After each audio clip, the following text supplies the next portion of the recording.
السلام عليكم البنات، نتمنى تكونوا بخير وعلى خير. بالنسبه اليوم الفيديو هذا يكون الدرس الثامن اللي غادي نديرو فيه جلابه تقليديه اللي كتكون يعني جلابه تقليديه. كيكون التخيط بالسفيفه بالطراسم بالكابلي بالعقايد، وكاين جلابه عصريه وكاين جلابه ديال الصبور، يعني كل حاجه بوحدها.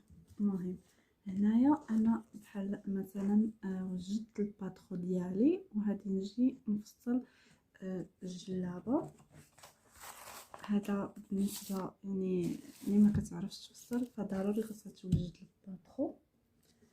بالنسبه للثوب كنحتاجو في الجلابه بالنسبه للبنت اللي كتكون ضعيفه 2 متر ونص كتقدها، يعني 2 متر ونص. وبالنسبه للمراه اللي كتكون غليظه 3 متر كتقدها. بالنسبه مثلا هذا هو الثوب ياكو، كنطويه على الطول ديالو وكنرجع، هذا هو الطول دياله ياكو، وكنرجع نطويه هكا كيعطيني 4 ديال الطروفه. يعني ملي كنطوي على الطول ديالو كيولي يعطيني العرض هنا كيعطيني العرض. بالنسبه مثلا كنت هادي ما غاديش نديرها مفتوحه، يعني غادي ندير غير واحد نص طوق في هذيك الضفيره، فكنفصل على 2 جهات مسدودين. هاد 2 جهات مسدودين ملي نجي نحط الباترون نحطو هكا كيعطيوني هاد 2 منايا مسدودين لا الظهر ولا الامام.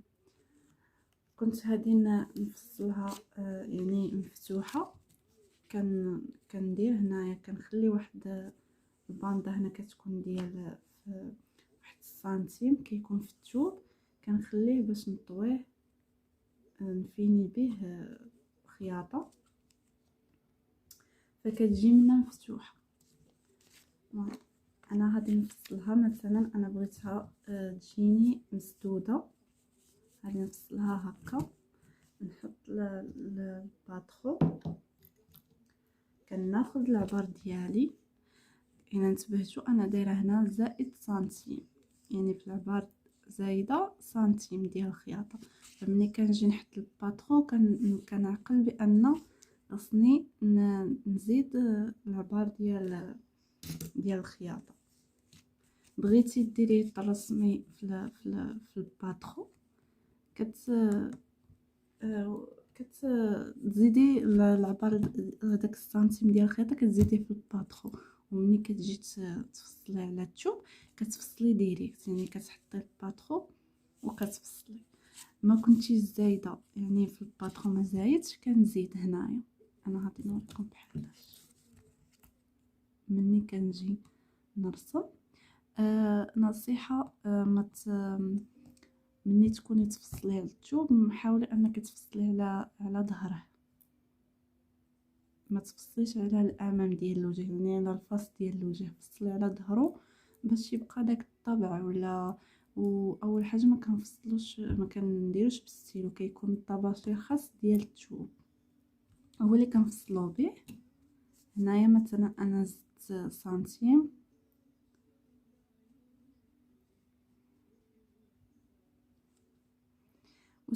شحال ما يعني زدتو من سنتيم راه مزيانه، يعني كتفاداي المشاكل. كتزيدي في الخياطه يعني حتى كديري لي صياج الكليانه اولا من بعد كتنقصي داك العبار اللي زدتيه. المهم انك تتفاداي المشاكل. ها هو كتبقاي غاديه وزايده الطراسي وكتزيدي في العبار سنتيم 2 سنتيم على حسب نتي شحال باغي تزيدي. نتمنى يكون داكشي واضح.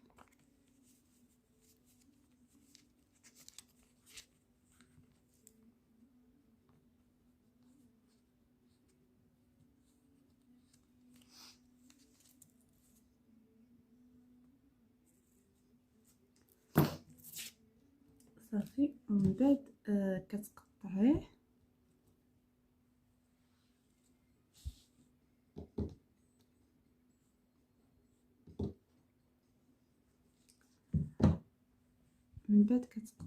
المهم انا قلت لكم نصيحه من عندي، ما تفصلوش على الاعمام ديالته، فصلوا على ظهره باش يبقى داك الطبع اولا اي حاجه كتبقى في الظهر. ثاني حاجه ما كتفصليش بالستيلو. انا غير هذا نموذج صغير فدرت الستيلو كيكون بالطباشير خاص بالثوب، كتفصليه به كطراسيه به. هادشي اللي كاين. من بعد ما كطراسي كتقطعي. انا غادي نقطع ونرجع معكم. من بعد ما كتفصليها كتعطيك هنا جوج ظروفه. فانا خدمت جلابه يعني جايه مسدوده، لا من الظهر ولا من الامام. بغيت انا نفتحها، كنخلي الظهر كنحيدو كنخليه، الا كنت ما زايداش يعني في التركيز فكنجي هنا، حيت الامام كيكون زايد على التركيز، عفوا على الظهر كيكون زايد عليه. كتشدي هكا وكتقطعي داك باش كيجي داخل داك التركيز.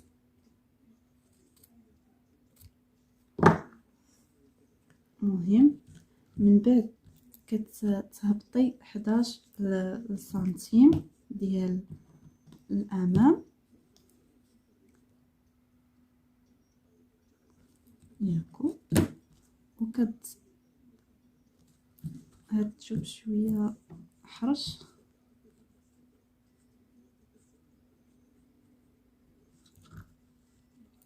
نتمنى يكون واضح. هذا الامام.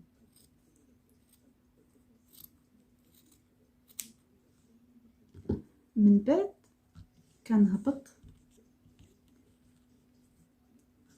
كنهبط شحال بغيت في الطوق. مثلا انا بغيت 30 40 كنهبط داك الطوق حتى لهنا وكنقطع شحال بغيت فيه. بغيتي تهبطيها حتى لتحت كتحليها حتى لتحت هكا. ها هي. نتمنى يكون داكشي واضح وباين. هنا كتجيك نص طوق. بغيتيها كتكون مفتوحه حتى لتحت، راه وريتكم كي كديروا يعني تفتحوها. بغيتي تفتحيها كتزيد تحطي حتى لتحت بالمقص. بغيتي في الاول يعني كتفصلي الامام مفتوح ماشي مسدود. راه وريتكم الطريقه كيفاش. هذا الظهر وهذا الامام كيكون مفتوح. نتمنى يكون واضح. انا درت له غير نص طوق، ما فتحتوش حتى لتحت. هذا هو الفصاله ديال الجلابه. ساهل وبسيط، ما فيه شي حاجه صعيبه. كتحطي عبارات، كتحطي القواعد ديال الباترو كما يعني تعلمتوهم في الدروس الاولين. الدرس الثاني كتحطوا 8 سنتيم ديال العمق وديال عمق الامام والظهر والكتف والتركيز. وفي الباترو كتفصلوا عليه كتلقاو هكا حاجه كتجيكم ساهله ماشي صعيبه. بالنسبه للقب،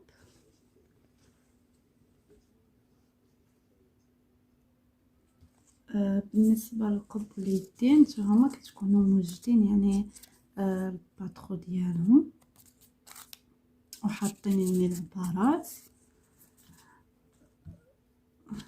فراني درت درس ديال الباترو ديال اليد ودرت درس ديال الباترو ديال القب. فهنا كنجي نفصل اليدين، كنطوي الثوب في الاول على 2 وكنرجع نطوي على 4 باش كيعطيني 4 ديال يعني 4 ديال جوج جهات ديال اليدين. وكنطراسي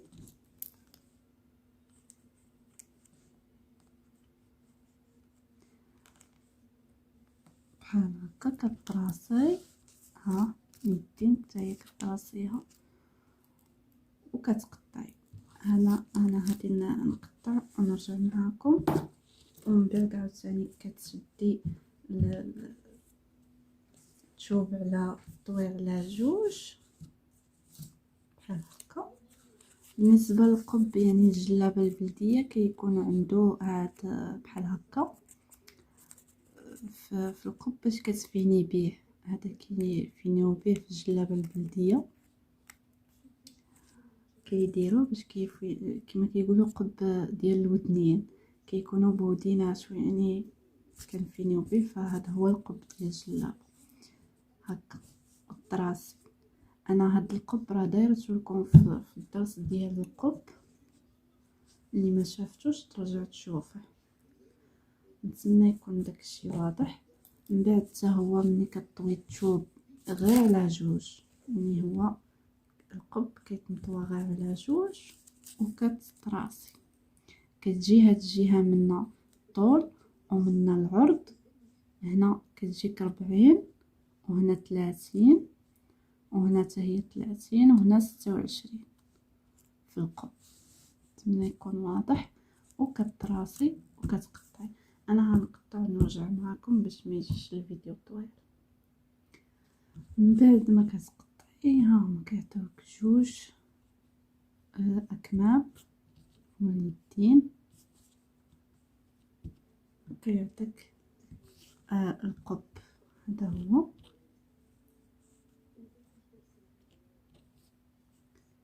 القب هكا كيجي، هنا كتجي الخياطه، كتجي الخياطه هنا. من بعد كي هاد تجي تخيطيهم كتلصقي التركيز مع التركيز، عفوا الكتاف مع الكتاف، كتلصقيهم في الخياطه. ومن بعد كتجي وكتركبي الكم بحال هكا، كيتركب الكم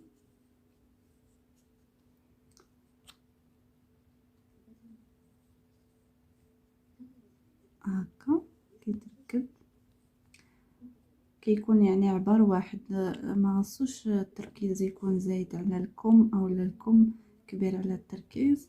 راه في الفصاله كتعرفي داكشي كتريكليه، ملي كتجي تخيطي ما كتلقاي حتى شي مشكل، كتلصقيه من بعد كدوري هكا الخياطه نفس الشيء.